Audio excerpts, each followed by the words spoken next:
Good morning. भारतीय निर्देशक नकाशांचा अभ्यास, सामासिक माहिती.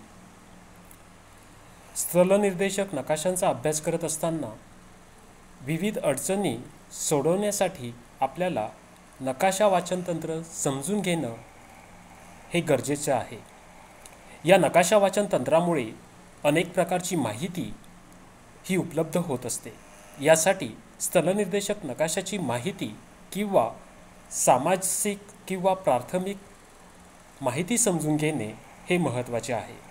या माहितीमध्ये नकाशांचा निर्देशांक, नकाशाचा अक्षरवृत्तीय व रेखावृत्तीय विस्तार, नकाशातील प्रशासकीय विभागाचा विस्तार, प्रशासकीय निर्देशकांक, नकाशाचे प्रमाण, समोच्च रेषांतर, नकाशा संदर्भ, नकाशाचा प्रकाशन काळ, सर्वेक्षणाचा कालावधी, चुंबकीय विचलन आणि दिशा इत्यादी अनेक संबंधीची माहिती ही अपेक्षित असते.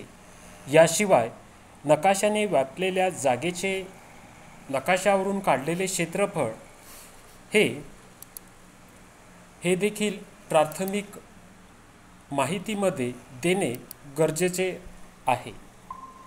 या सामासिक माहितीमध्ये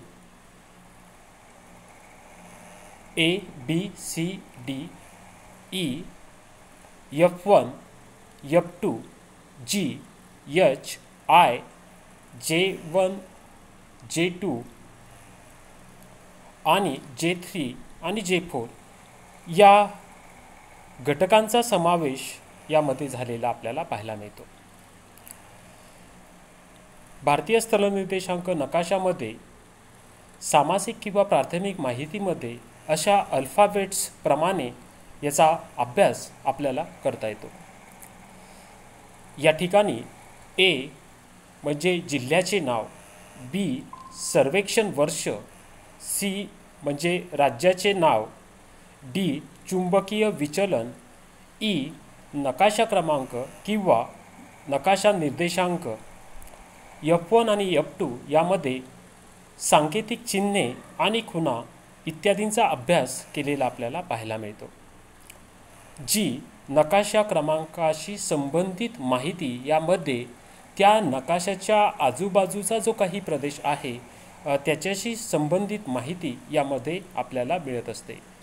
H नकाशाचे प्रमाण, इथे नकाशाचे प्रमाण हे RF, VS आणि स्केल यामध्ये असलेलं आपल्याला पाहायला मिळतं. I यामध्ये संबंधित जिल्ह्यांच्या सीमांशी असलेली माहिती इथे आपल्याला पाहायला मिळते. त्यानंतर J1 आणि J2 इथे अक्षरवृत्तीय विस्तार आणि J3 आणि J4 यामध्ये रेखावृत्तीय विस्तार आपल्याला पाहायला हा मिळत असतो. आणि सर्वसाधारणपणे या प्राथमिक सामासिक घटकांचा अभ्यास आपल्याला नकाशामध्ये करता येतो. नकाशाची ही जी माहिती आहे ही आपल्याला प्रस्तावना म्हणून देखील याचा उपयोग आपल्याला भारतीय स्थलनिर्देशक नकाशांचे नकाशा वाचन करण्यासाठी त्याचा महत्त्वाचा फायदा होत असलेला आपल्याला पाहायला मिळतो. धन्यवाद.